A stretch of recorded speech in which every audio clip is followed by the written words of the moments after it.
नमस्कार, स्वदेश एजेंडा देख रहे हैं आप और मैं हूं आपके साथ राखी। ईरान का अमेरिका इजराइल के साथ चल रहे तनाव के कारण पूरी दुनिया में पेट्रोल, डीजल, एलपीजी गैस सहित अन्य जरूरी चीजों की आपूर्ति चरमरा गई है। कई देशों में पश्चिम एशिया के इस तनाव के कारण पेट्रोल डीजल की कीमतों में बढ़ोतरी की गई है। भारत में अभी तक पेट्रोल डीजल की कीमतें स्थिर हैं, लेकिन जंग के इस माहौल में ये स्थिरता कब तक रहेगी, कुछ कहा नहीं जा सकता। और इसी बीच प्रधानमंत्री नरेंद्र मोदी ने लोगों से वैश्विक आर्थिक अनिश्चितताओं के दौर में जिम्मेदारी निभाने का आह्वान किया। पीएम मोदी ने कहा कि आज दुनिया आर्थिक उथल-पुथल, सप्लाई चेन में व्यवधान और अंतर्राष्ट्रीय संघर्षों से जूझ रही है, जिसका असर बढ़ती महंगाई के रूप में सामने आ रहा है।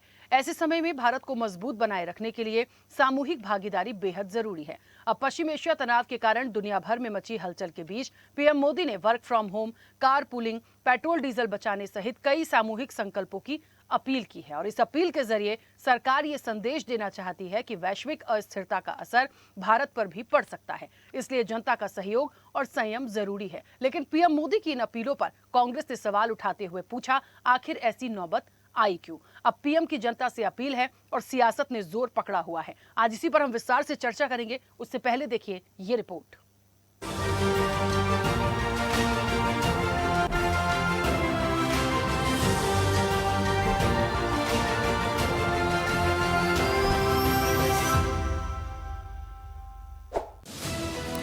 आज जो संकट है, हमारी देशभक्ति हमें चुनौती दे रही है और हमें इस चुनौती को स्वीकार करते हुए विदेशी मुद्रा को बचाना होगा। मिडिल ईस्ट में बढ़ते तनाव और वैश्विक अनिश्चितता के बीच प्रधानमंत्री नरेंद्र मोदी की जनता से एक अपील ने देश में फिर हलचल बढ़ा दी है, जिसको लेकर सरकार और विपक्ष आमने सामने है। दरअसल हैदराबाद में एक कार्यक्रम के दौरान पीएम मोदी ने लोगों से ईंधन की बचत करने, एक साल तक सोना न खरीदने, विदेश यात्राएं कम करने और जरूरत पड़ने पर वर्क फ्रॉम होम अपनाने की अपील की। उन्होंने नागरिकों से आग्रह किया कि वे देश की आर्थिक स्थिरता और विदेशी मुद्रा भंडार को सुरक्षित रखने के लिए अपनी जीवन शैली में कुछ बदलाव करें। कोविड काल जैसी स्थिति का जिक्र करते हुए पीएम मोदी ने इसे राष्ट्र प्रथम की भावना से जोड़ा और नागरिकों से आत्मनिर्भर भारत बनाने में सहयोग मांगा है। प्रधानमंत्री ने युद्ध के कारण बढ़ने वाले आर्थिक बोझ को कम करने और जनता से हर परिस्थिति से निपटने और त्याग करने को कहा। प्रधानमंत्री की 7 मुख्य अपीलें डालते हैं एक नजर। सोने की खरीद 1 साल तक टालें, पेट्रोल और डीजल का उपयोग कम करें, वर्क फ्रॉम होम को प्राथमिकता दें, विदेश यात्राओं की बजाय घरेलू पर्यटन को बढ़ावा दें, मेट्रो और सार्वजनिक परिवहन का अधिक उपयोग करें, स्वदेशी उत्पादों को चुनें, किसानों से प्राकृतिक खेती अपनाने का आग्रह। प्रधानमंत्री नरेंद्र मोदी ने कहा कि आज के समय में पेट्रोल, गैस और डीजल का इस्तेमाल कम करना होगा। पड़ोस में चल रहे युद्ध के असर से दुनिया भर में पेट्रोल, डीजल के दाम कई गुना बढ़ गए हैं। भारत पर इस वैश्विक संकट का असर ज्यादा है। हमारे पास तेल के बड़े कुएं नहीं हैं। साथ ही प्रधानमंत्री ने कहा कि सोने के आयात में बड़ी मात्रा में विदेशी मुद्रा खर्च होती है। देश हित में लोगों को 1 साल तक सोना खरीदने और दान करने से बचना चाहिए। हमने कोरोना के समय में वर्क फ्रॉम होम फिर से शुरू करें। वर्चुअल मीटिंग्स, इनको हमें फिर से प्राथमिकता देनी है। पेट्रोल, डीजल की खरीद पर जो विदेशी मुद्रा खर्च होती है, हमें वो मुद्रा भी बचानी है कि जब ये संकट का काल है और हमारी देशभक्ति हमें ललकार रही है, तो कम से कम 1 साल के लिए हमें विदेशों में जाने की बातों को टालना चाहिए। गोल्ड यानी सोने की खरीद एक और पहलू है जिसमें विदेशी मुद्रा बहुत अधिक खर्च होती है। कोई युद्ध होता था तो लोग देश हित में सोना दान दे देते थे। कोई भी कार्यक्रम हो, हम सोने के गहने नहीं खरीदेंगे, सोना नहीं खरीदेंगे।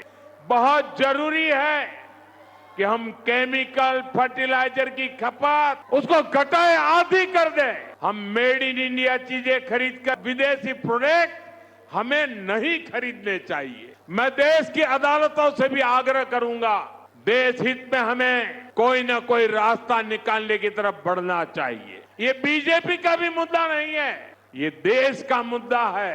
हर राजनीतिक दल संकल्पबद्ध होगा। भले ही भविष्य में किसी भी तरह के संकट से बचने को लेकर प्रधानमंत्री अपील कर रहे हों, लेकिन विपक्ष के नेताओं ने इन अपीलों को सरकार की विफलता बताया। राहुल गांधी ने कहा कि अब देश चलाना प्रधानमंत्री के बस में नहीं रह गया है। मोदी जी ने जनता से त्याग मांगा, सोना मत खरीदो, विदेश मत जाओ, पेट्रोल कम इस्तेमाल करो, खाद और खाने के तेल का उपयोग घटाओ, मेट्रो से चलो, घर से काम करो। ये उपदेश नहीं है, ये विफलता है। तो वहीं अखिलेश यादव ने कहा कि चुनाव खत्म होते ही सरकार को अचानक संकट याद आ गया। इस देश में सिर्फ एक संकट है जिसका नाम बीजेपी है। विपक्ष ने इसे देश में किसी भी तरह की स्थिति के लिए प्रधानमंत्री को जिम्मेदार ठहराया।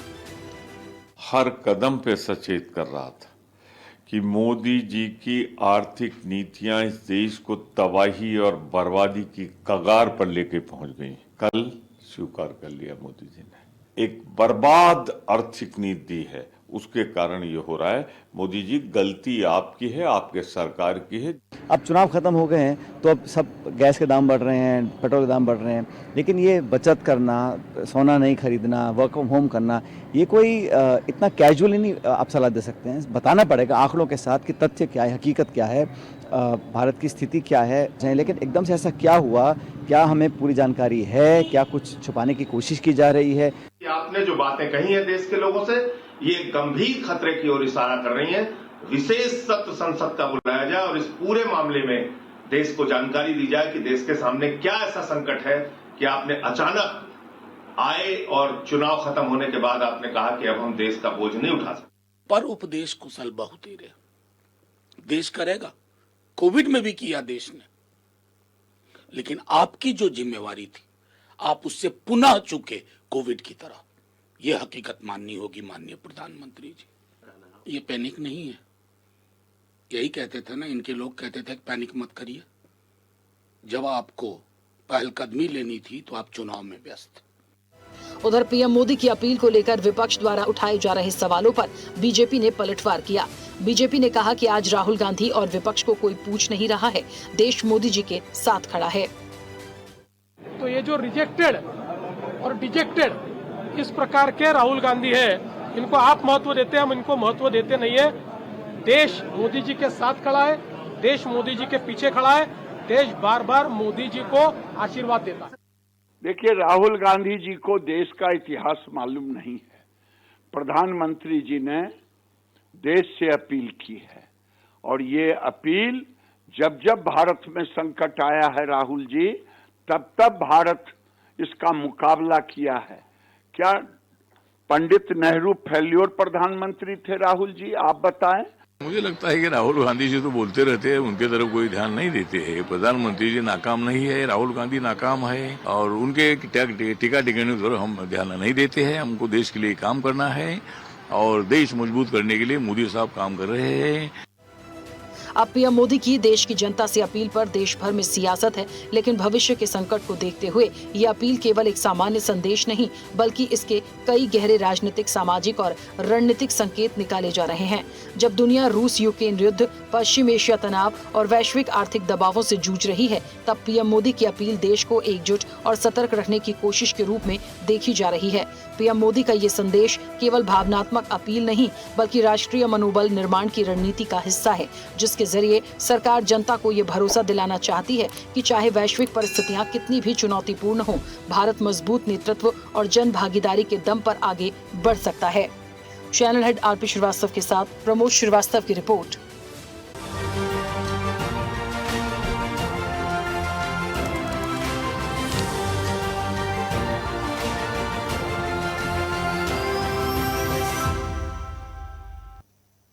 चलिए, तो मिडिल ईस्ट में जो कुछ भी हो रहा है, आखिर वो धीरे धीरे जो बढ़ता तनाव है, वैश्विक अनिश्चितता की तरफ बढ़ते चले जा रहे हैं और बढ़ते चले जा रहे हैं। आज ये बात इसलिए भी कहनी पड़ेगी क्योंकि जब पीएम मोदी की खुद एक अपील आ जाए और बहुत सारी चीज़ों को वो बैलेंस करके चलने की बात करें, तो हमें समझना पड़ेगा कि आखिर ये बात या ये अपील आज क्यों की जा रही है। हो सकता है आने वाले समय में चीज़ें जाकर और पैनिक हो सकती हैं। हो सकता है एक अपील इसलिए भी है कि अभी से सारी चीज़ों को यदि हम बैलेंस करके चलेंगे तो आने वाला समय हमारे और आपके लिए अच्छा होगा। तो अपील के पीछे जो भी बातें की गई हैं उसके मायने क्या हैं। दूसरा सबसे बड़ी बात कि वाकई ये अपील एक और चिंता खड़ी करती है और वो ये है कि मिडिल ईस्ट का तनाव आगे आने वाले समय में और ज्यादा भयावह हो सकता है, क्योंकि सिचुएशंस ऐसी ही दिख रही हैं। तभी ये एक अपील सामने आई है, क्योंकि अब सब कुछ शांत होता नहीं दिखता। आखिर क्या मायने हैं और क्या कुछ है इसके पीछे, हम सीधे चर्चा पर चलेंगे। तमाम मेहमान जुड़े हैं। सबसे पहले आपका परिचय करा दें। भारतीय जनता पार्टी का पक्ष रखेंगे अनिल गोयल। अनिल जी, बहुत स्वागत चर्चा में जुड़ने के लिए। कांग्रेस का पक्ष रखेंगे शिवानंद हुलियारकर। शिवानंद जी, आपका भी बहुत स्वागत है। समाजवादी पार्टी का पक्ष रखेंगे मीशम जैदी। मीशम जी, आपका भी बहुत स्वागत है। आर्थिक मामलों के जानकार हैं डॉक्टर लोकेश भारतीय। लोकेश जी, आपका भी बहुत स्वागत है। विदेश मामलों के जानकार हैं अनुपम तिवारी। अनुपम जी, आपका भी बहुत स्वागत है। और राजनीतिक विश्लेषक हैं जकिया खान। जकिया जी, आपका भी बहुत स्वागत है। चर्चा की शुरुआत सबसे पहले लोकेश जी आपसे करूंगी। मुझे सुन पा रहे हैं? जी मैम, सुन पा रहा हूँ मैं। देखिए, चर्चा की शुरुआत मैं एक्सपर्ट से इसलिए भी करूंगी क्योंकि वैश्विक अनिश्चितता की बात हो रही है, या जो अपील की गई है उसके पीछे के मायने क्या हैं, ये आना बहुत जरूरी है। राजनीतिक रूप से तो ठीक है, आरोप प्रत्यारोप लगना शुरू हो जाता है, लेकिन आने वाले समय में जो अपील की गई है उसमें रणनीति सरकार की क्या है, और एक्चुअल में हम यदि वैश्विक स्तर पर समझने की कोशिश करें तो ये जो अपील है, गोल्ड नहीं खरीदना है, सब चीजों को बैलेंस करके चलना है, इस अपील के क्या मायने? तो लोकेश जी, गोल्ड नहीं खरीदना है, और दूसरी चीज़ बहुत सारी बातें उन्होंने बोली हैं कि आप पेट्रोल डीजल की जो बात है आप उसको बिल्कुल सेव करके चलिए, है ना, वर्क फ्रॉम होम करिए, ऐसे बहुत सारी बातें उन्होंने जो बोली हैं। ठीक है, सुनने में सब कुछ अच्छा है, लेकिन क्या ये प्रॉपर इम्प्लीमेंट करने पे आएंगे तो संभव है? वर्तमान की स्थिति को देखते हुए हर व्यक्ति, क्या हर क्षेत्र का व्यक्ति वर्क फ्रॉम होम कर पाएगा? गोल्ड तो ठीक है, चलिए जिस पर्पज से उन्होंने कहा ठीक है नहीं खरीदते हैं, लेकिन बाकी सारी जो चीजें हैं वो कैसे बैलेंस होंगी? और ओवरऑल यदि देखें तो ये सारी चीजें जिस भी माध्यम से अपील की गई है, या जिन चीजों को सिक्योर करने के लिए अपील की गई है, वाकई में क्या संदेश देती है? हम कहां जाएंगे आने वाले समय में? जी राखी जी, सबसे पहले तो धन्यवाद। मैं जो मुख्य रूप से माननीय प्रधानमंत्री मोदी जी ने बात रखी है वो मैं जनता को बता देता हूँ। पहले तो उन्होंने कहा है कि लगभग साल भर तक आप प्रयास करें कि आप गोल्ड ना खरीदें। उसके अलावा उन्होंने ये भी कहा है कि अगर संभव हो सके तो आप पब्लिक ट्रांसपोर्ट का इस्तेमाल करें, आपको फ्यूल को कम ज्यादा से ज्यादा सेव करना है और वर्क फ्रॉम होम करना है अगर संभव हो सके तो। और तीसरा कि भाई जो हमारे यहाँ जो फॉरेन ट्रिप्स होती हैं वो आप कम से कम करें। जो अब ये क्यों कहा, देखिए इसमें कोई दो मत नहीं है कि प्रधानमंत्री मोदी जी जब एक मंच से अपनी बात रखते हैं तो उसके अंदर कुछ तो ऐसी गहरी बात होगी जो शायद हम लोग आज इस पटल पे बैठ के नहीं समझ पा रहे हैं। लेकिन जब एक्सपर्ट कमिटीज की बैठक होती है तो उसमें कुछ ऐसे सजेशन दिए जाते हैं काउंसिल्स के द्वारा कि अगर हम लोग ये चीजों को कम करते हैं तो आने वाले समय में जो है हम लोगों को थोड़ा सा फायदा हो सकता है। मैं थोड़ा सा आंकड़ों के साथ बताना चाहूंगा राखी जी इसके अंदर। जैसे सबसे पहले अगर हम गोल्ड की बात करें तो वर्ल्ड गोल्ड काउंसिल की रिपोर्ट है। उस रिपोर्ट के अनुसार भारत में हाल फिलहाल में अगर हम लोग देखें तो लगभग कुल जो मांग है, कुल जो डिमांड है हमारी वो है 700 से 900 टन की। मतलब 700 से 900 टन हमारी कुल डिमांड है। उसके अलावा हर साल जो हम इंपोर्ट करते हैं, हर साल इंपोर्ट करते हैं हम लोग 700 से 800 टन। और जो घरेलू उत्पाद है हमारा, जो हमारे यहाँ माइंस है जहां से हम गोल्ड निकालते हैं, वो केवल 1% होता है प्रतिशत के रूप में। और अगर हम टन के फॉर्म में देखें तो 1 से 2 टन केवल होता है। और जो रिसाइकलिंग गोल्ड है, जैसे आपके पास मेरे पास जो गोल्ड है आपने मार्केट में जाके दिया, उसके बदले में दूसरा गोल्ड लिया, तो लगभग वो 80 से 100 टन जो है वो है। अगर प्रतिशत में हम लोग देखें तो कुल जो हमारा इंपोर्ट है वो 85 से 90% है। तो आम जनता के लिए कि अगर 100% गोल्ड आता है या 100 रुपए का गोल्ड आता है तो लगभग 90 रुपए का गोल्ड हम बाहर से मंगा रहे हैं। तो ये बहुत बड़ा आप कह सकते हो अमाउंट है। अभी मैं इसके मुद्दे पे भी आऊंगा कि ये मैं क्यों बता रहा हूँ। उसके अलावा हर साल अगर हम लोग देखें तो फॉरेन रिजर्व्स जो है बिलियंस ऑफ डॉलर में जो है वो बाहर चला जाता है। क्योंकि जब भी गोल्ड आ रहा है तो आपको पता है कि उसके लिए हम लोगों को जो पैसा देना होगा किस में देना होगा, डॉलर में देना होगा। तो इससे जब करेंसी हमारी इकोनॉमी से बाहर जाती है तो हमारी करेंसी डेप्रिसिएट होती है और सामने वाले की करेंसी एप्रिसिएट होती है। कुल मिला के हमारा जो रुपया है वो कमजोर होगा। तो अननेसेसरी जो है वो आम लोगों को ही इसका आप कह सकते हो खामियाजा भुगतना पड़ेगा। तो जो माननीय प्रधानमंत्री मोदी जी वो चाहते हैं कि इस तरह से ना हो। दूसरी चीज अगर हम क्रूड ऑयल की बात करें जो सबसे बड़ा मुद्दा है आज का हमारा, तो जो भारत सरकार की खुद की रिपोर्ट है ppi.gov.in, ताकि पैनलिस्ट को ये ना लगे कि मैं कोई ऐसी सोर्स से बता रहा हूँ, इसलिए मैं आपको सोर्स भी बता रहा हूँ। तो कुल जो मांग है हमारी वो है लगभग 230 से 250 मिलियन टन। मैं एक साल की बता रहा हूँ। उसके अलावा इंपोर्ट जो हर साल हम लोग करते हैं वो करते हैं 200 से लेकर 200 मिलियन टन तक। अगर हम प्रतिशत में देखें इसे तो 85 से 88% हम लोग इंपोर्ट करते हैं हर साल क्रूड ऑयल को, और डोमेस्टिक प्रोडक्शन जो हमारा है वो है लगभग 28 से 32 मिलियन टन। प्रतिशत में हम लोग देखें तो ये लगभग 15% बैठता है। तो 88 हम इसको राउंड ऑफ करें तो 90% हम लोग इंपोर्ट कर रहे हैं, और केवल 15% जो है हम लोग क्या कर रहे हैं इसके अंदर घरेलू उपभोग से हमारा काम चल रहा है।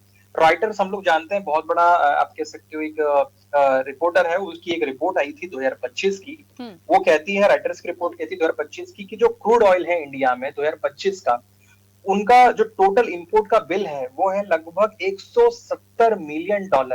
अब $170 मिलियन ये 2025 का है, हम 2026 में है।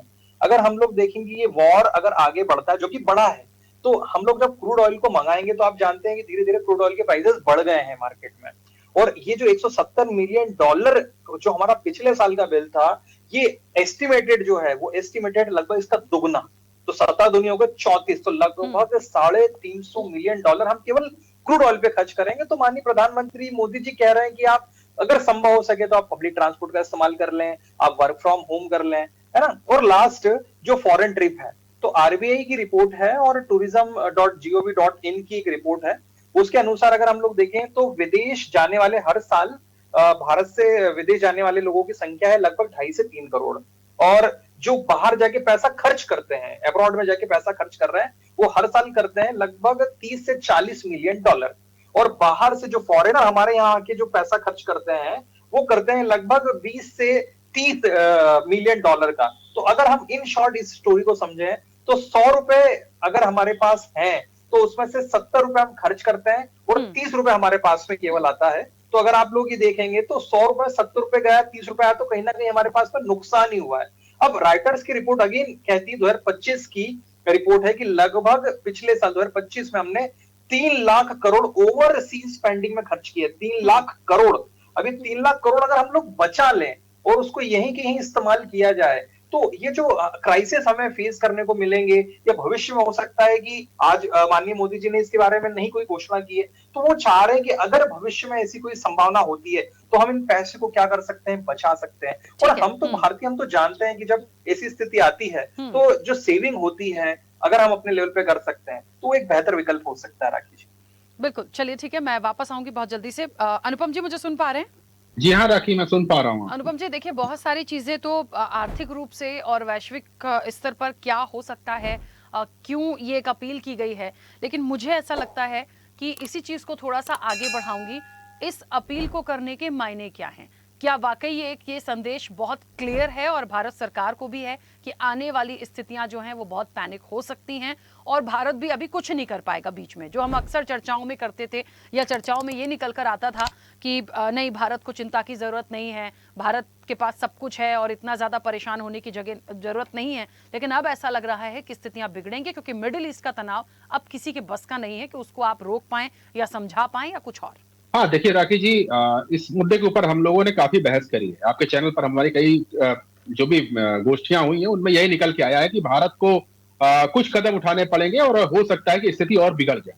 और आज जब प्रधानमंत्री जी कहते हैं मंच से, तो उसका स्पष्ट संदेश है कि स्थितियां अब बेकाबू हो सकती हैं, और अगर इस समय अभी से फौरी तौर पर कदम नहीं उठाए गए तो आने वाले दिन मुश्किल भरे हो सकते हैं। इसका अंदाजा काफी दिनों से लगाया जा रहा था, लेकिन सबको ये पता था कि ये युद्ध तो अभी चलेगा, और युद्ध भले ही उस तरह से ना लड़ा जा रहा हो जैसा कि फरवरी और मार्च में लड़ा गया था, लेकिन फिर भी ये जो कोल्ड वॉर जो हॉर्मुज और उसके आसपास के इलाके में चल रहा है, इसने विश्व की अर्थव्यवस्था को बिल्कुल परेशान तो किया ही है। और भारत उन देशों में शुमार है जिसको सबसे ज्यादा नुकसान इस युद्ध का दिखाई दे रहा है।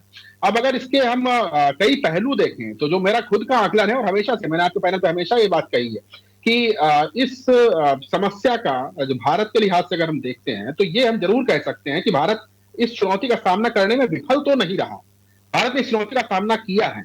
भारत ने अपनी कूटनीति को इस तरह से जरूर रीओरिएंटेट किया है कि जिससे कि पश्चिम के साथ भी उसके ताल्लुकात फिलहाल बने हुए हैं, और मिडिल ईस्ट में भी जो भी देश हैं जो कि ऑयल प्रोड्यूसिंग नेशंस हैं, उनके साथ भी तनाव हमारा बढ़ा नहीं है, जस का तस है। अगर तनाव नहीं है तो दोस्ती है, दोस्ती भी जस की तस है, उसमें कोई बदलाव नहीं आया। काफी ऐसी बयानात आए थे कि शायद ईरान के साथ हमारे रिश्ते तल्ख हो जाएंगे, लेकिन वो नहीं हुआ, हमने उसको संभाला है। तो कूटनीतिक मोर्चे पर भारत ने कोशिश करी है और आज मैं पहले भी कहता रहा हूं, आज भी कहता रहा हूं, इस समस्या में भारत की तरफ से अगर कोई कमी रही है तो वो है प्री प्लानिंग नहीं थी। हमने चीजों को एंटिसिपेट नहीं किया था, हमने ये आकलन नहीं किया था कि स्थितियां इस तरह विकट हो जाएंगी और उसके बाद हमारे पास अब बहुत ज्यादा विकल्प नहीं बचते हैं। अब अगर हम विकल्प के ऊपर आए तो देखिए, निश्चित तौर पर सरकार के हाथ बंधे हुए हैं।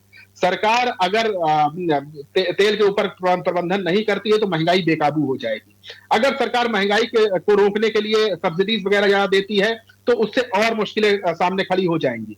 अगर सरकार जनता का हित देखना चाहती है, जनता के ऊपर बोझ नहीं डालना चाहती है, तो सरकार की आर्थिक स्थिति खराब हो जाएगी। और एक आकलन के अनुसार जो जीडीपी का जो एक रेशियो है, चालू खाते का जो एक कुछ भारतीय याद समझ पाएंगे, जो चालू खाते का घाटा है जीडीपी के रेशियो में, वो अगर महंगाई लगातार बढ़ती रही तो 2% को क्रॉस कर सकता है, यानी कि स्थिति महंगाई उससे और उत्तरोत्तर बढ़ती चली जाएगी। तो स्थितियां विकट हैं, विकल्प सीमित हैं और चूंकि पहले से प्लानिंग नहीं थी, पहले से एंटिसिपेशन नहीं था, इसलिए अब जो हम कर रहे हैं वो हम कोशिश जरूर कर रहे हैं, हाथ पैर मार रहे हैं और उसमें अभी तक हम विफल नहीं हुए हैं, अभी तक हम सफल हुए हैं। हमारे अल्टरनेट जो हैं, क्रूड ऑयल की अगर परिपेक्ष से बात करूं तो हॉर्मोज के अलावा, यानी कि मिडिल ईस्ट के अलावा भी हमने विकल्प तलाशे हैं, लेकिन इन विकल्पों को अगर पहले तलाश लिए होते तो शायद अब तक वेनेजुएला से, रशिया से या फिर कहीं और से हमारे पास कुछ खेप आ जाती और अच्छी खासी तादाद में आ जाती। अब भी रही है क्योंकि विकल्प नहीं बचे हैं तो लाना ही पड़ेगा, लेकिन तब वो तादाद ज्यादा बढ़ जाती। तो स्थिति मुश्किल है और प्रधानमंत्री जी का भाषण उसी की ओर इशारा कर रहा है कि अब ये समय है कि रियलिटी को समझा जाए और रियलिटी के ऊपर हमें कुछ काम करने पड़ेंगे, कड़े फैसले लेने पड़ सकते हैं सरकार की तरफ से भी, और जनता को भी अब तैयार होना चाहिए। एक तरह से मैसेजिंग थी प्रधानमंत्री की कि अब हमें कड़े फैसले लेने पड़ेंगे और जनता को इस कठिन मुद्दे पर निश्चित तौर पर, सरकार किसी की भी हो, आप तो देना ही पड़ेगा जब आपके पास बहुत ज्यादा विकल्प नहीं। बिल्कुल ठीक है, चलिए मैं वापस आऊंगी। ज़किया जी, मुझे सुन पा रही हैं? हाँ राखी, बिल्कुल आवाज आ रही है मैम। अभी तो मुझे ऐसा लगता है जैसे ये एक बात सामने आई, जो एक अपील आई है, उसके बाद महाराष्ट्र सरकार भी है और लगातार ये फैसले आने शुरू हो गए हैं कि अब जो भी सरकारी कामकाज है वो इलेक्ट्रिक वाहन से किया जाएगा, जो बैठकें होंगी वो ऑनलाइन होनी शुरू हो जाएंगी। तो कहते हैं ना कि सरकार कहीं भी हो, यदि खुद इम्प्लीमेंट करेगी तो धीरे धीरे चीजें होंगी। बट मेरा कंसर्न इस बात का है कि चलिए गोल्ड नहीं खरीद रहे, वैसे ही इतना महंगा है कि हर आम व्यक्ति नहीं जा रहा है, नहीं भी खरीदेगा, 1 साल नहीं 2 साल नहीं खरीदेगा। लेकिन बाकी जो वर्क फ्रॉम होम है या बाकी चीजों की जो बात हो रही है, उसको कैसे बैलेंस करेंगे? हर सेक्टर को उठाकर देखिए, कैसे ये संभव है, कैसे आप देखती हैं? देखो राखी, आपको याद होगा कि आप ही के डिबेट में मैंने एक लास्ट सेंटेंस बोल के डिबेट को खत्म किया था और वो यही कहा था कि साल भर का राशन, क्योंकि मैंने एक लो मैन सोसाइटी जो है उसको टारगेट करते हुए बोला था कि 1 साल का आप राशन पहले अपना जुगाड़ कीजिए। बिकॉज अभी आप देखिए कि यहाँ पे बात हो रही है कि एक अनाउंसमेंट मोदी जी ने मन से कर दिया कि आप गोल्ड मत खरीदिए, अब आप विदेश यात्रा मत कीजिए। विदेश यात्रा करने वाले या तो फिर हमारे स्टूडेंट्स होते हैं या तो फिर टूरिस्ट होते हैं, कोई लेमैन तो नहीं उठ के ऐसे जा रहा है। और हम जब भी मैं बात करती हूँ खासतौर से, तो मैं बात करती हूँ ग्राउंडेड इंसानों की, यानी लोअर इनकम स्केल पीपल की। लोअर इनकम स्केल पीपल के लिए ये सारी चीजें आती ही नहीं है। ये चीजें आती हैं कि आप किस तरह से घर के अंदर चल रही योग को, जो इतने दिनों से कम से कम 30 सालों से 40 सालों से जो एक वहां पे व्यापार चला रहे हैं अपने घरों में, बहुत मिनी स्ट्रक्चर पे उन लोग अपनी कंट्रीब्यूट कर रहे हैं जीडीपी में, उसको आपने लॉकडाउन पे एक नोट पे कर दिया। अब वहां पे सबको नोटिस जारी है कि आपने जितने भी घर के अंदर चल रहे हैं वो ये सारे बंद होंगे। ठीक है, एक तरफ आप आपदा की बात कर रहे हैं, दूसरे तरफ आप आपदा देने की बात कर रहे हैं। तो क्या समझा जाए, आप किससे बात कर रहे हैं? आप लोकल मैन से तो नहीं बात कर रहे हैं, आप फिर वही अपने स्टैंडर्ड को ऊपर करते हुए उन आदमियों को टच कर रहे हैं जो आपके लिए इम्पोर्टेंस रखते हैं, जो आपके लिए जीवित हैं, जो आपके लिए इंडिया है। क्या सबके लिए है? इंडिया में सब लोग रह रहे हैं, यहाँ विपदा सभी के पास आ रही है। आप एक बात बताइए, आप घर पे बैठ के सारा कारोबार कर लीजिएगा, कौन कर लेगा? वो कर लेगा जो उसे ऑटोमाइज कर सकता है। जो फेरी पे बेचने वाला है वो कैसे करेगा? बिल्कुल, उसे तो अपना सब्जी लाने के लिए ट्रक चाहिए। अगर वो यूपी से लाके सब्जी यहाँ पे दिल्ली में बेच रहा है तो उसे सब्जी यूपी से लाना है, उसे करना है, और ये दिल्ली पे होगा। दूध की इंडस्ट्री आप एग्जांपल ले लीजिए, सबसे ऐसी इंडस्ट्री है जिसको बिल्कुल आप होल्ड ही नहीं कर सकते। उसमें कितने सारे लोग इन्वॉल्व हैं, कितने सारे लोगों का घर चलता है। बहुत सारी ऐसी चीजें आपको जिस टाइम में करना था उस टाइम में आपने कहा, अनाउंसमेंट मन से किया, हमारे पास बहुत ज्यादा सिक्योर्ड क्यूड ऑल है, हमको वरिड नहीं होना है। क्यों? क्योंकि वरिड उस टाइम में बंगाल इलेक्शन का था और कोई वरिड नहीं था। अभी सारी वरी आपकी स्टार्ट हो गई, अभी बंगाल जल रहा है, उसको कंट्रोल की वरी नहीं है, अब आपको इंटरनेशनल की वरी आ गई। आप यहाँ पे एक लोकल स्टैंडर्ड पे जो चल रहे हैं, आपके घर के अंदर से फार्चून की दुकान चल रही है या कुछ भी चल के वो अपने घर को गृहस्थी को चला रहे, उस पे आपको वरी आ गई, उसको कैसे बंद करें?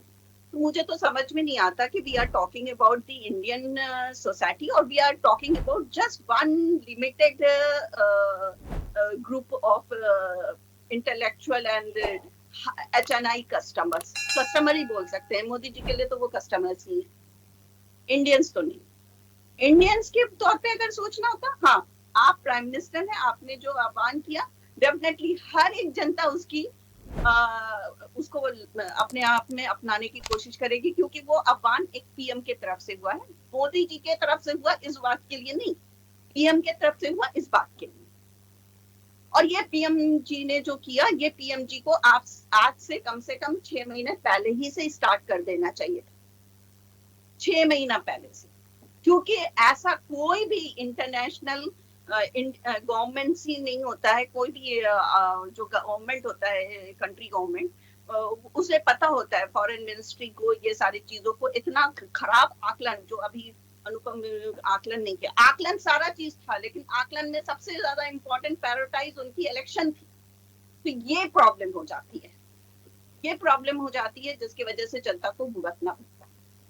अभी तो मैं फिर से यही कहूंगी कि एक लोकल समाज के लिए जो उन्हें अनाउंस करना चाहिए था वो ये था कि राशन आप अपना सिक्योर कीजिए, अपनी गृहस्थी को कैसे चलाना है, जो अपना माइग्रेंट कर सकते हैं, माइग्रेंट्स हैं, वो अपने वापस जाने की कोशिश करें, ताकि वो गांव में अपने चूल्हा लकड़ी पे जला के कम से कम खाना तो बना सकेंगे। मेन तो व्यवस्था उनके लिए खराब होने वाली है जो सोसाइटी में बाहर आके रह रहे हैं, जो छोटी छोटी जगह पे नौकरी कर रहे हैं, जिनको 30-35 हजार की नौकरी है, उनके लिए प्रॉब्लम्स बढ़ने वाली है, हद से ज्यादा बढ़ने वाली है, और उनके लिए कोई सॉल्यूशन अभी नहीं किया गया है।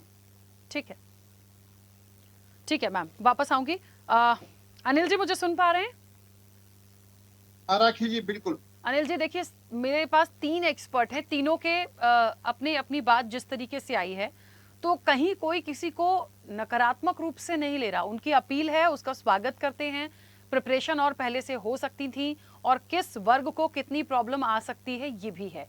तो अब उन लोगों के लिए क्या, कह तो दिया ठीक है, लेकिन आप कैसे इसको इम्प्लीमेंट कराएंगे, सारी चीजें करेंगे। अभी कुछ अपडेट और भी हैं कि ऑनलाइन हो जाएगा, ऑनलाइन एजुकेशन, पढ़ाई जो है वो भी ऑनलाइन करें, निकलना नहीं पड़ेगा, बसेस बचेंगी, बच्चों का बस फीस, बहुत सारी चीज़ों को मैं भी समझ रही हूँ, जितनी चीज़ों को सर, लेकिन कैसे संभव है और कब तक? सवाल ये भी आएगा कि कब तक। कोविड में तो बहुत पैनिक था, बीमारी थी वो तो ठीक है, ऑनलाइन चीज़ें थी, और अब कैसे संभव होगा? ज़्यादा से ज़्यादा इलेक्ट्रिक वाहन खरीदे सर, हर व्यक्ति खरीद लेगा। पेट्रोल डीजल से ज़्यादा इलेक्ट्रिक कार्स हैं, कैसे चलेंगे? जो कार से चल रहे हैं वो कहाँ जाएंगे? साइकिल चलाएं, 2 व्हीलर पे आएं। मतलब हर चीज़ को मैं ये क्रॉस नहीं कर रही हूँ, उन्होंने अपील की, वैश्विक संकट से बचाने के लिए अपील की, सबको अपनाना चाहिए, पर हर व्यक्ति अपना पाएगा, ये एक सवाल। राखी जी पहले तो मैं ये बताऊं, जब से प्रधानमंत्री ने अपील करी है, मैंने खुद कार छोड़ करके स्कूटर पर चलना शुरू कर दिया। पहले तो हमको खुद को भी, सबको ये संदेश देना चाहिए पब्लिक को कि जो माननीय प्रधानमंत्री जी ने कहा है वो देश हित के लिए कहा है और वर्तमान परिस्थितियों को देखते हुए कहा। और यही नहीं है, आज से पहले जितने भी प्रधानमंत्री जी थे, यानी चाहे नेहरू जी हुए या सोनिया गांधी जी को कंट्रोल करती थी, मनमोहन सिंह जी हुए, सबने समय समय पर अपील करी है और जनता ने भी स्वीकार करा है और उस समय के विपक्ष ने भी स्वीकार करा है। उस समय के विपक्ष ने वो ड्रामा नहीं करा जो आज का विपक्ष ड्रामा कर रहा है। पहली बात, उन्होंने जो बात की, जहां तक संभव हो सके मैं जाकिर खान जी को सुन रहा था, उन्होंने बैन नहीं लगाया है। जहां तक संभव हो सके हम मेट्रो का यूज करें, कार पूलिंग करें, सोना ना खरीदें, विदेशी यात्रा ना करें, ऑनलाइन मीटिंग करें, यानी ये सब चीजें जहां तक संभव हो सकता है, जहां जहां बचत कर सकते हैं हमको बचत करनी चाहिए। और अगर देश का प्रत्येक नागरिक अपनी तरफ से अपने संसाधनों से अपने हिसाब से बचत करना शुरू करता है तो पूरे भारत के स्तर पर बहुत बड़ा इस बात का लाभ मिलता है। हमें विदेशी मुद्रा को बचाना है, और जब विदेशी मुद्रा को बचाना है तो उसके अंदर यह अपील करने से खुद जो बचत कर रहा है उसका अपना भी फायदा हो रहा है और देश का भी फायदा हो रहा है। सोना नहीं खरीदेंगे कौन सा फर्क पड़ेगा? कार पुलिंग करने में किस बात की समस्या है? सर कम से कम ईंधन। सर कार पुलिंग में प्रॉब्लम है, हर वर्ग हर व्यक्ति हर जगह से कार पुलिंग नहीं कर पाएगा। फॉर एग्जाम्पल कि आप समझिए ना कैसे संभव है। अच्छा मुझे बताइए कार पुलिंग क्यों इजी है और कैसे? राखी जी, जब एक शब्द जहां तक संभव है, अगर हमारे मोहल्ले में पड़ोस में हमारे जानने वाले मिलने वाले एक ही रूट पर एक जगह जा रहे हैं तो अगर हम आपस में बात करके चाहे और वापस में बात करके आ जाएं, और उसमें भी एक शब्द है जहां तक संभव हो, कोई ऐसा हार्ड एंड फास्ट नहीं है।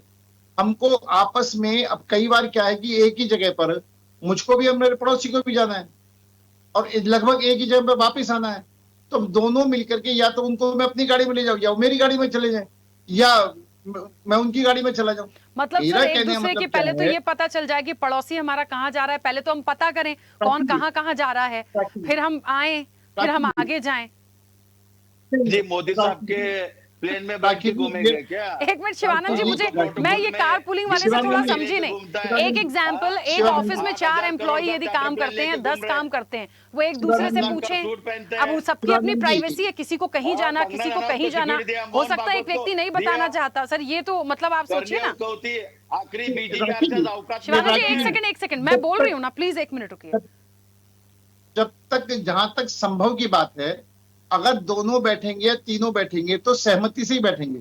अगर किसी को प्राइवेट जाना है, किसी को साथ नहीं लेने जाना, वो नहीं लेके जाएगा जबरदस्ती कोई। जब हम आपस में एक दूसरे की सहमति से कारपूलिंग कर सकते हैं, जहां जहां बचत हो सकती है वहां बचत करनी चाहिए। और घर के मुखिया होने के नाते अगर घर के अंदर भी कोई आपत्ति आती है, ठीक है 1 मिनट रुकिए ना। यार ये सिखा रखा है क्या हमें? आप बुजुर्ग हैं, आप समझदार हैं, मैं आपको सीनियर नेता मानता हूं, सुन तो लो ना। बोलने दीजिए शिवानी जी, सबका अपना अपना मत है, प्लीज 1 मिनट। घर के मुखिया होने के नाते आज पिछले 4 साल से रूस यूक्रेन युद्ध है। आज ये इंडिया की देन नहीं है। आज इजराइल की और अमेरिका की, ईरान का जो मिडिल ईस्ट में युद्ध है वो कोई भारत की देन नहीं है। लेकिन जो वैश्विक समस्या आ रही है, उस वैश्विक समस्या में हमको सावधान होकर के चीजें ठीक तरीके से यूज करना शुरू कर दे तो इसमें गलत क्या है? आज से पहले प्रधानमंत्री ने वैसा कहा है, और आज की वर्तमान स्थिति को देखते हुए अगर माननीय प्रधानमंत्री कहा तो मैं यहां तक कि नेहरू जी ने तो ये भी कहा था कि एक दिन खाना मत खाओ। लाल बहादुर शास्त्री जी कहा था हफ्ते में 1 दिन उपवास करो, और छतों पर गेहूं फसल बोनी पड़े तो छतों पर फसल आत्मनिर्भर बनाने के लिए। मेरा कहने मतलब ये, देश के किसी भी प्रधानमंत्री ने उस समय की परिस्थिति को ध्यान में रखते हुए देश हित में फैसला करा है और देश की जनता ने स्वीकार करा है। आज के दिन भी माननीय प्रधानमंत्री ने जो कुछ कहा है देश हित में कहा है, और जनता आज के दिन भी उसको स्वीकार कर रही है। कुछ माननीय विपक्षी दल सिर्फ राजनीति साधने के लिए, सिर्फ राजनीति करने के लिए, पैनिक करने के लिए जरूर अपनी तरफ से बिना सोचे समझे बयान दे रहे हैं, अपने गृहवान में झांके बिना बयान दे रहे हैं। उनके प्रधानमंत्री जी पहले ये सब कर चुके हैं। जैसे कोविड काल के अंदर भी अगर देखा जाए तो ये बीजेपी और कांग्रेस, बीजेपी और विपक्ष का टीका है, वो बीजेपी का है। अब अगर टीका बना है, कोविड का टीका बना है, कोविड का टीका लगा, उसको बीजेपी का टीका बना दिया। ये हर बात को बीजेपी गैर बीजेपी ले लेते हैं। जो देश हित की बात है, देश से संबंधित बात है, देश को लाभ पहुंचाने वाली बात है, वो देश हित में देखना चाहिए। और मैं आंकड़ों पर नहीं जा रहा, लगभग जो चीजें विदेशों से आयात होती है, जिन चीजों पर हमारा डॉलर खर्च करना पड़ता है, उन सब चीजों के बारे में माननीय प्रधानमंत्री का है। और वहां पर हम कम से कम 85%, लगभग 90% चीजों को हम आयात करते हैं। और जब आयात करते हैं तो हमारे विदेशी मुद्रा भंडार पर इसका प्रेशर है। उस प्रेशर को कम करने के लिए माननीय प्रधानमंत्री अपील करिए, वो देश के प्रत्येक नागरिक की भी हित में है और देश के हित में भी है। ठीक है। लेकिन अगर इस बात को हम देश को आगे बढ़ाने के लिए सोचेंगे, देश की समस्या का समाधान करने की सोचेंगे, तो सबको एकजुट होकर के इस समस्या का समाधान करना चाहिए और मुझे उम्मीद है कि हम सब मिलकर इस समस्या का समाधान करेंगे। ठीक है अनिल जी, देखिए दो बातों को मैंने पहले ही पॉजिटिव लिया था और इसीलिए कोई क्रॉस नहीं करा। जहां तक गोल्ड खरीदने की बात थी मैंने पहले ही कह दिया, ठीक है नहीं 2 साल नहीं खरीदेंगे सर, इतना महंगा है, कोई नहीं खरीदेगा, कोई नहीं सोच रहा, ठीक है वहां से थोड़ी सेफ्टी हुई, बच गए। विदेश यात्राओं पे जाने की बात है, हमेशा कोई नहीं जाएगा, अक्सर जाने वाले भी नहीं होते, जिनके पास बहुत है, जिन्हें घूमना ही है वो है, चलिए वो भी नहीं जाएंगे, मान लीजिए नहीं जा रहे, नहीं घूमने ही नहीं जा रहे। लेकिन बाकी जो चीजें और रखी गई हैं, जैसे आपने कार पूलिंग की बात कर दी, इलेक्ट्रिक वाहन पर आ जाइए, ये सारी बात कर दी, हर व्यक्ति नहीं कर पाएगा सर। जिसकी जो एक्सपर्टीज हैं, जो जिस चीज में रमा हुआ है वो वैसे ही करेगा, जिसके पास जो साधन है वो उससे ही चलेगा। हाँ अपने डिस्टेंस कम कर सकता है, बार बार उसको मार्केट नहीं जाना, वो एक ही बार में मार्केट का काम निपटा कर आएगा। लेकिन ये संभव नहीं है जो आप कह रहे हैं ना, जैसे कार पूलिंग वाली बात हो गई, ये इतना आसान नहीं होगा। पेट्रोल डीजल बचाने के लिए, ये सारी चीजों को करने के लिए ये सब करना, ये बहुत बड़ा एक टास्क है, इसको हर व्यक्ति कर जाए ये संभव नहीं है। तो उन सारी चीजों को समझना पड़ेगा हमें। शिवानंद जी कुछ कह रहे थे, अब अपनी बात रखिए, अब अपनी बात रखिए। और ये जो अपील की गई है, कितना इसको अपनाएंगे, कैसे देखते हैं? गुड इवनिंग राखी जी, पूरा पैनल को नमस्कार। देखिए आदरणीय देश के प्रधानमंत्री नरेंद्र मोदी जी, निर्मला सीतारामन जी, पहली बार 11 साल से नरेंद्र मोदी सरकार है, पहली बार सरकार है। देखिए ईरान का युद्ध चल रहा है, ये लोग कुछ तो गलत मैसेज दे रहे। 2 करोड़ यहाँ के जो इन्वेस्टर थे बाहर अब्रोड के, वो लोग यहाँ से सब पैसा निकाल के यहाँ से शिफ्ट हो गया वो बाहर अब्रोड में। दूसरी बात 800 मिलियन अभी इस मंथ में 800 मिलियन लोग निकाल के लिया, डॉलर के प्राइस 96 आ गया। नरेंद्र मोदी जी झूठ बोल रहे। आत्मनिर्भर कहाँ है भाई, कहाँ है विश्व गुरु? मैं पूछना चाहता हूँ, आप लोग समझा बोल रहे हैं। हमारा नेता जननायक राहुल गांधी जी हमेशा बार बार बोलते जाते थे, आप लोग मजाक लिया। आप लोगों ने आज भी देवेंद्र फडणवीस मजाक में बात कर रहे हो, गिरिजा सिंह, अरे शर्म आना चाहिए। राखी जी श्रीलंका जैसा, नेपाल जैसा परिस्थिति भारत में आया हुआ है। दूसरी बात पहली बार प्राइम मिनिस्टर है। ये लोगों ने ईरान की कोई संबंध नहीं है, रशिया से हम पेट्रोल डीजल गैस ले सकते हैं। देखिए कोविड के जैसे उसके पहले से भी यहाँ से इन्वेस्टर जो सब कुछ भी सुविधा, भारत से पूरा बिजनेस शिफ्ट हो गया। फॉरेन जो फंड्स लोगों ने डाला था सब निकाल लिया।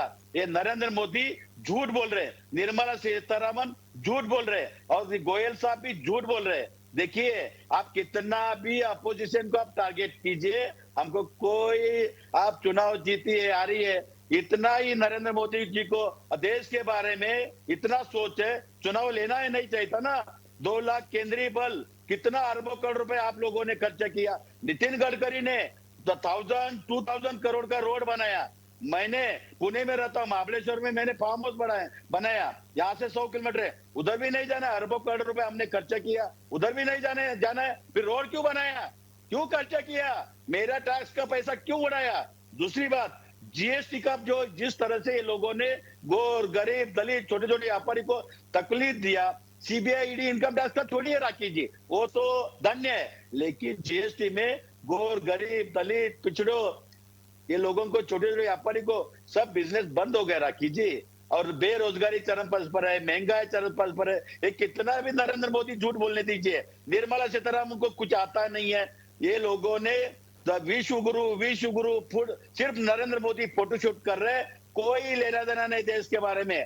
आने वाले दिन 1 और 2 मंथ के अंदर हिंदुस्तान में कोविड से भी खतरनाक टाइम आने वाले हैं। उस टाइम तो कोविड का तो मास्क लगा के एक इंजेक्शन लगा के लोग आगे पीछे जाते थे, लेकिन नरेंद्र मोदी जब से आए एक पनौती प्राइम मिनिस्टर है, कोई प्लान नहीं है, कोई ये नहीं है। अलीबाबा 40 पार्टी है, एक्सपोर्ट इंपोर्ट भी फेल्यूर है, एक्सपोर्ट थोड़ा भी नहीं हो रहा है। किसान का आज भी कर्जा माफ नहीं किया, किसान के क्या ग्रोथ के बारे में क्या किया। 62% किसान भारत में काम करते हैं, कौन सा नरेंद्र मोदी जी और नरेश सर गोयल सर को पूछना चाहता हूं, कितना एक्सपोर्ट हुआ बताइए, मेरे पास आंकड़ा है। आप बोलिए, मैं आंसर दे सकता हूं। लीजिए राखी जी डिबेट पे आगे, नहीं तो निर्मला सीतारामन जी की लीजिए, नंबर देता हूं। लेकिन देश सर्वोपरि है। देखिए, चुनाव हारेंगे जीतेंगे, ममता दीदी हार गया, राहुल गांधी हार गया, सोनिया गांधी हार गया, नरेंद्र मोदी जीत गया, अमित शाह जीत गया, गोयल साहब जीत गया, जिंदाबाद। अरे भाई, कितना दिन मोहन भागवत के आप बॉडीगार्ड दिया है, कौन सा पार्टी का है, कौन सा अच्छा काम करता है? देशद्रोही है। एक आतंकवादी संगठन को आप लोगों ने, महात्मा गांधी जी को हत्या किया है, उनको पुलिस आप उनको जेड प्लस सिक्योरिटी देते हो। कंगना रनौत कौन सा अच्छा काम किया भाई? कौन सा देश के लिए लड़ाई लड़े है? आज भी आरएसएस में एक भी अकाउंट में 1 रुपया नहीं है। मैं शर्म से राखी जी, मैं BCom LLB IPS gold medal student हूँ, मेरे को शर्म आ रहे है। देखिए, चुनाव हारेंगे जीतेंगे, लेकिन नरेंद्र मोदी जी डेली नया नया सूट डालते हैं, नया नया जैकेट डालते हैं। क्यों गया बनारस, क्यों गया केदारनाथ? खर्चा बचाओ ना। खुद के गाड़ी में 8,000 करोड़ का चार्टर प्लेन लिया, खुद को बंगलो उन्होंने 14,000 करोड़ का खर्चा किया। आप लोगों ने गाय के नाम पे गाय काटने वाले चंदा ले रहे हो। आप लोगों ने, राम ने सबक सिखाया, राम मंदिर बनाया, बोलिए ना राम जी को नमस्ते कीजिए। राम हमारे दिल में है। आप लोग मार्केटिंग किया, धर्म के नाम पे राजनीति खेला।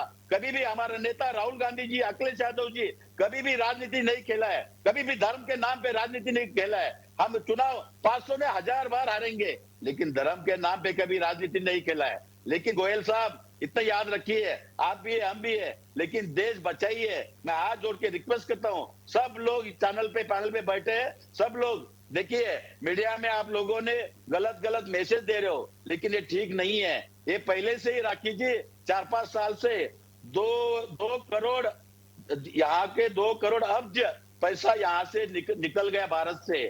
भारत के जो बहुत आर्थिक परिस्थिति बहुत विकट चल रहे हैं। नरेंद्र मोदी, देखिए, महंगाई, बेरोजगारी, ये तो डॉलर रुपए का वैल्यूएशन बहुत कम गिरा है। आने वाले दिन, आज देखिए, नितिन गडकरी बोलते हैं फोटो जी, मेरा इतना ब्रिज बनाया, इतना घर किया, इतना रोड बनाया। फिर क्यों बनाया? इतना परिस्थिति होता तो प्लानिंग क्यों नहीं किया? क्यों नरेंद्र मोदी जी ने, नरेंद्र मोदी 1 मिनट भी चेयर पे बैठने का लायक नहीं है, और निर्मला सीतारमण को लात मार के हटाना चाहिए। देश सर्वोपरि है। राखी जी, आज जो गोर गरीब दलित पिछड़ो जिस तरह से तकलीफ चल रहे, ना देखिए राखी जी, मैं महाराष्ट्र से आता हूँ। महाराष्ट्र में 6,000 छोटे छोटे जो होटल्स थे, जो वड़ा पाव बनाते थे, वो पूरा बंद हो गया। 993 गैस का प्राइस बढ़ा दिया। क्या करे ये नरेंद्र मोदी जी क्यों? बोलिए, आप बाहर देश में अरबों करोड़ों रुपए उड़ाते हो, वो बंद कीजिए।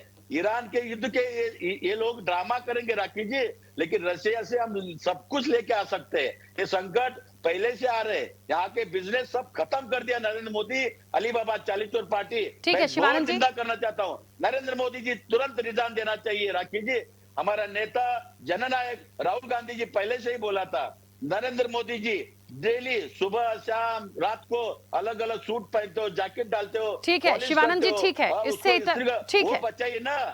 ठीक है, मैं वापस आऊंगी। 1 सेकंड रुकिए, अब 1 सेकंड रुकिए। अब आज से मैंने कार रख दिया 2 व्हीलर, आपकी बात कौन विश्वास करेंगे? आप लोग झूठ बोलते हो, हर बार झूठ।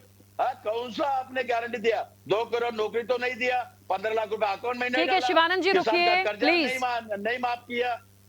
प्लीज 1 सेकंड रुकिए। झूठ बोलते हैं, नेशनल चैनल पे क्यों झूठ बोल रहे हैं? ठीक है, रुकिए 1 मिनट। मीशम जी सुन पा रहे हैं मुझे? अनिल जी, हाँ मीशम जी, अखिलेश यादव ने भी, समाजवादी पार्टी की तरफ से भी यही बात आई है कि कहीं कोई संकट नहीं, सबसे बड़ा संकट जो है वो खुद भारतीय जनता पार्टी है। ऐसा क्यों? मतलब कुछ अपील तो ऐसी है जिस पर काम करेंगे तो कुछ हद तक हम अपने देश के लिए कर सकते हैं, फिर उसके लिए भी भारतीय जनता पार्टी क्यों दोषी? नहीं राखी जी, ये कोई नई बात नहीं है। बीजेपी हमेशा चुनाव के लिए काम करती है। बीजेपी को जनता से, देश से मतलब नहीं है। ये एक तरह का भ्रम फैलाया जाता है कि अब देश के लिए है। जाहिर सी बात है, देखिए सबको पता था कि 5 राज्यों में चुनाव है। इसमें आप बच्चे से नहीं पूछिए, आप 8 स्टैंडर्ड के लिए 5 स्टैंडर्ड के बच्चों को बुला के पूछिएगा तो वही बता देगा कि 5 राज्यों का चुनाव है, लिहाजा इसलिए अभी कोई ऐलान नहीं हो रहा है। तब आपके पास कुएं थे, अब आपके पास कुएं नहीं है। अब आप कह रहे मेरे पास भारत में कुएं नहीं है, और तब आप कह रहे थे मेरे पास सब भरा है। लोगों के बहकाने पे मत आइए, जनता को लोग मूर्ख बना रहे हैं। और अचानक क्या हुआ कि आपके सब तेल खाने और सारे सब खाली हो गए। तो ये भ्रम, देखिए ऐसा है कि बीजेपी और बीजेपी के जो नेता हैं उनका मकसद ये है कि ये सिर्फ और सिर्फ कास्ट में, धर्म में, आप सीधी सी बात है, देखिए धर्म के अलावा इन्होंने कोई काम नहीं किया। और धर्म एक ऐसी चीज होती है, ऐसा सेंटिमेंट्स होता है कि जो आदमी धर्म के नाम पर अपना घर बार, जीवन, प्राण सब त्याग देता है, इसमें कोई दो राय नहीं है। और बीजेपी ये बहुत अच्छी तरह से समझ चुकी है और इस सेंटिमेंट्स के ही आधार पर वो बंगाल जीत रहे हैं, आसाम जीत रहे हैं, हिंदुस्तान जीत रहे हैं। और आप देखिए तो 2.5 लाख फोर्सेस सेंट्रल की मंगा करके आपने देश का लाखों करोड़ों रुपया बंगाल के चुनाव में खर्च कर दिया। सारे नेता वहां उतारे जा रहे हैं। आप ये बताइए ये पैसा किसका था? बीजेपी का था, मोदी जी का? लाखों करोड़ों रुपया आपने वहां पर अथाह पैसा खर्च कर दिया। आपको ये नहीं पता था कि इतना करोड़ों रुपया खर्च हो जाएगा, अगर हम इसको बचा लेंगे तो देश के काम आएगा।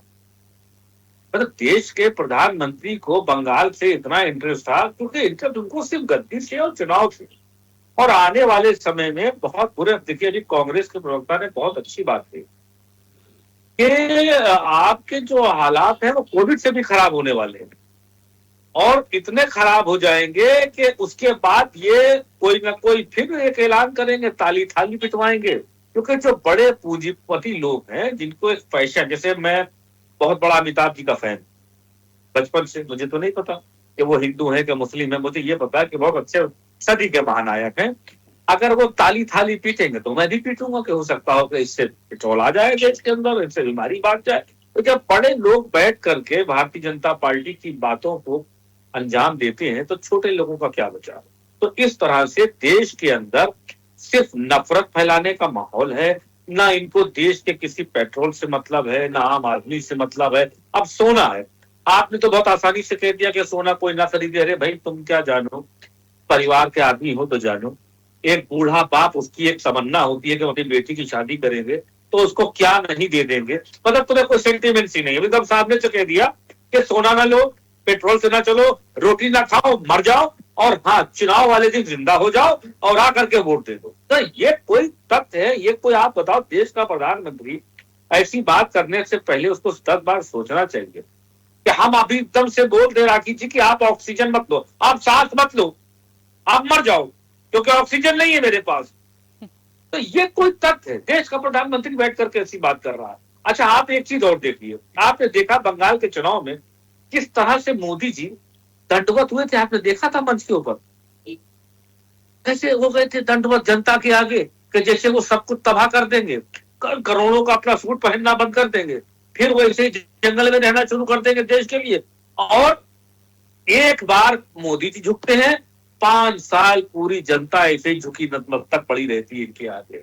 इनका ऐसा चमत्कार है कि एक बार खुद झुकते हैं और 5 साल तक देश प्रदेश सबको झुका देंगे और सब इसी तरह से दंडवत ऐसे ही पड़े रहेंगे। क्योंकि ये चाहते हैं, देखिए इनका जो तरीका है राजनीति करने का, आप देख लीजिए राठी जी, आप किसी बच्चे से भी पूछ लीजिए, इनका मकसद ये है कि ना तो पढ़ाई हो, ना लिखाई हो, ना कोई आदमी तरक्की करे। आप समझ रहे, शिक्षा से इतना दूर कर दो क्योंकि ये अपना हक क्या मांगेंगे, इतना कमजोर कर दो इनको कि ये जब इनके आगे एक मुट्ठी गेहूं डाला जाए, इनके आगे एक मुट्ठी राशन डाला जाए, ये कहे कि मुफ्त बट रहा है, तो जनता सोचे इसी में ही जिंदगी है।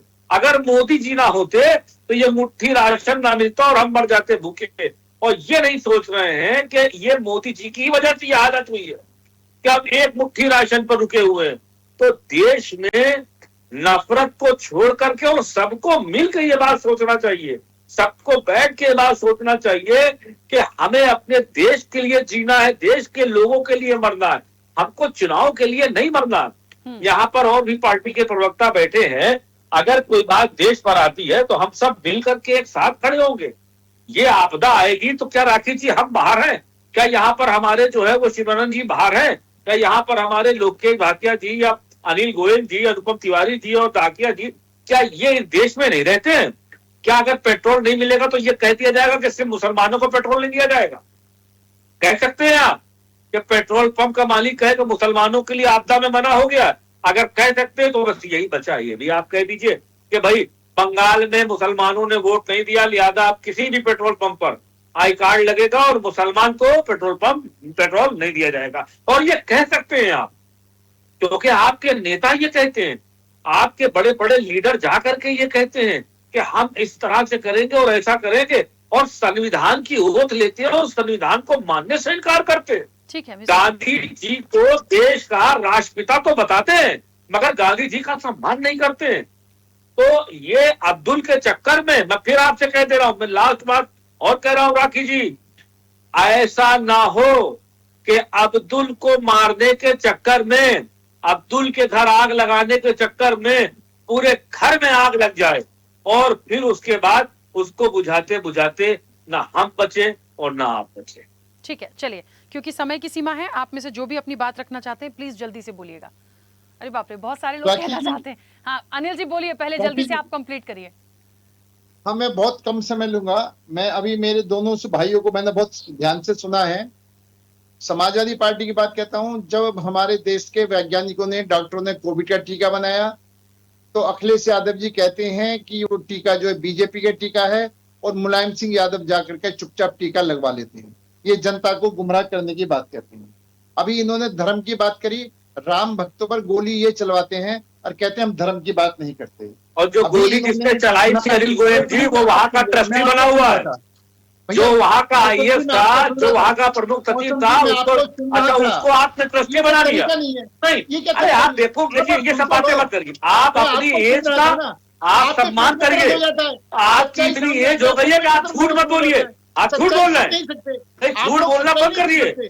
आप इस देश में झूठ मत बोलिए। उसी सर्वेंदु अधिकारी को भारतीय जनता पार्टी के नेता गाली दे रहे थे। मोदी जी खड़े होकर कहते थे यूं पैसा लिया जाता है, यूं जेब में डाल लिया जाता है, याद है? आज वही सर्वेंदु अधिकारी भारतीय जनता पार्टी का मुख्यमंत्री बना। नहीं, आप बताइए, आप अपनी बात अपना परिवार झाँक ले रहे हैं, आप दूसरों की बातें कर रहे हैं। आपके वहाँ आदमी शख्स बना रखा है और उसके बाद आप कह रहे हैं राम भक्तों में गोली चलाई। झूठ बोलते हैं आप। जकिया जी कुछ कहना मोदी जी आपसे कहते हैं सर्वेंदु अधिकारी चोर है और सर्वेंदु अधिकारी को आपने मुख्यमंत्री बना के बैठा है। मीसम जी, अनिल जी प्लीज बात करने का तरीका थोड़ी है जी। नहीं, बात क्या, झूठ बोल रहे हैं आप। ठीक है, आपको क्या बात करिए, बाकी लोगों को। और अभी आप इस तरह का झूठ बोले, यही भ्रामक स्थितियां फैला करके भारतीय जनता पार्टी ने पूरे देश को बदनाम कर दिया। म्यूट कर दीजिए प्लीज। सर्वेंदु अधिकारी के बारे में बताइए, ये बताइए, मोदी जी का वाला वीडियो देखिए, ऐसे रखते हैं, ऐसे जेब में रखते हैं। अब क्या हो गया? नहीं, अब क्या हो गया? साल बदल गया, आदमी बदल गया? नहीं, साल बदलने से क्या आदमी बदल गया? 2016 का चोर 2016 का चोर 2026 में शाह हो गया। बात करेंगे जो 2016 में चोरी कर रहा था, भारतीय जनता तो पार्टी 2026 में उसको आपने कोटवार बना दिया। खराब करते हो आप देखिए गोयल जी, आपकी हैसियत ये है, आपकी हैसियत ये है कि आप चोर से कहते हो चोरी करो और घर वालों से कहते हो जागते रहो। आपकी हैसियत, आप चोर हो, आप चोरी कराते हो। चोर से कहते हो चोरी करो, क्या से कहते अपना घर बचाओ। 2016 का चोर। सुनने की हिम्मत नहीं है, सुनने की हिम्मत नहीं है। अच्छा, सच सुनने की हिम्मत है तो आप बताइए, जो यहाँ पे जोमेटो और स्विगी में बेचारे ट्रांसपोर्ट लेके अपना काम, अपना घर चला रहे हैं, वो क्या करेंगे? नहीं, जवाब दीजिए अनिल जी, क्या वो लोग क्या करेंगे? शिवानंद जी दे देता हूँ, आपकी का भी दे दूंगा। शिवानंद जी ने कहा कि इन्होंने चुनाव क्यों कराए। अगर हम चुनाव नहीं कराते, अगर आप चुनाव नहीं कराते तो आप ये कहते कि लोकतंत्र की हत्या हो गई। हम चुनाव करा रहे हैं तो आप करो चुनाव क्यों कराए। शिवानंद जी का सड़कें क्यों बनाई? अगर हमने विकास करा है, सड़कें बनाई है, आज देश उन सड़कों को स्वीकार कर रहा है, वो आपके पेट में दर्द हो रहा है। ठीक है, देश का जी कुछ कहना चाह रहे थे, ठीक है। सड़क बनना, देखिए नरेंद्र मोदी जी, अगर इतना ही है, ये जनता सारी बात को समझ रही है, ये सिर्फ अपने हित की बात करते हैं करके सब पैसा अब्रॉड के जो इन्वेस्टमेंट था, अमेरिका, यूके, इटली या रशिया, जिस तरह से प्रॉब्लम हो गया, इस वजह से मैं हाथ जोड़ के रिक्वेस्ट करता हूँ, देश के प्रधान नरेंद्र मोदी जी सर्वदलीय बैठक लीजिए और निर्णय लीजिए, सबको विश्वास में लेके कुछ अच्छा काम कीजिए। अभी लोगों को फ्रॉडगिरी करना, झूठ बोलना, लोगों को गुमराह करना, ये बंद कीजिए। और गोयल साहब हम काम की बात करते हैं, अरे गोयल हम सिर्फ काम की बात करते हैं। शिवानंद जी, मैं आपको सुन रहा था, तसल्ली से सुना था, मैंने तसल्ली से आपको सुना था, आपको सुनने की आदत नहीं है। आप ठीक है, चलिए समय की सीमा है, ठीक है, कितना इम्प्लीमेंट होगा, अभी एक पॉइंट बहुत जरूरी है। महाराष्ट्र की सरकार कह रही है कि हम ऑनलाइन बैठ के कर लें, इलेक्ट्रिक वाहन का उपयोग कर लें। बाकी एक अपील है प्राइम मिनिस्टर की कि हम ऑनलाइन क्लासेस को बढ़ावा दें। ये कितना इम्प्लीमेंट होगा, ऑनलाइन क्लासेस से कितनी अच्छी शिक्षा हो पाएगी, कोविड का टाइम अलग था, ये कैसे संभव है, बहुत सारी चीजों को देखना पड़ेगा। शुरुआत होने दीजिए, फिर चीजें समझ में आएंगी। फिलहाल समय की सीमा, आप सभी का बहुत शुक्रिया इस चर्चा में जुड़ने के लिए। देखिए, यही होता है, पक्ष और विपक्ष की जब बात होगी तो सबको अपना हित सही लगता है, अपना पक्ष सही लगता है, लेकिन देश के स्तर पे बात हो रही है। यदि उन्होंने अपील की है और देश को वैश्विक संकट से बचाने के लिए अपील की है, कुछ पॉइंट्स ऐसे हैं जिन पर वाकई में जवाब आना और उसका इंप्लीमेंटेशन कैसे कराएंगे, ये एक चुनौती जैसा है। कैसे हर वर्ग उस चीज को निकल पाएगा या निकाल सकता है, ये भी देखने वाली बात होगी। लेकिन हाँ, कुछ चीजें ऐसी हैं जिनको कंट्रोल किया जा सकता है और कुछ हद तक चीजों से बचा भी जा सकता है। चर्चा में इतना ही। बने रहिए स्वदेश न्यूज के साथ। सबसे पहले देश। ऐसे ही वीडियोस के लिए लाइक करें, शेयर करें, फॉलो करें। YouTube पर जाकर सब्सक्राइब कर बेल आइकन दबाना ना भूलें और ताजा अपडेट्स के लिए स्वदेशलाइव.com पर जरूर जाएं।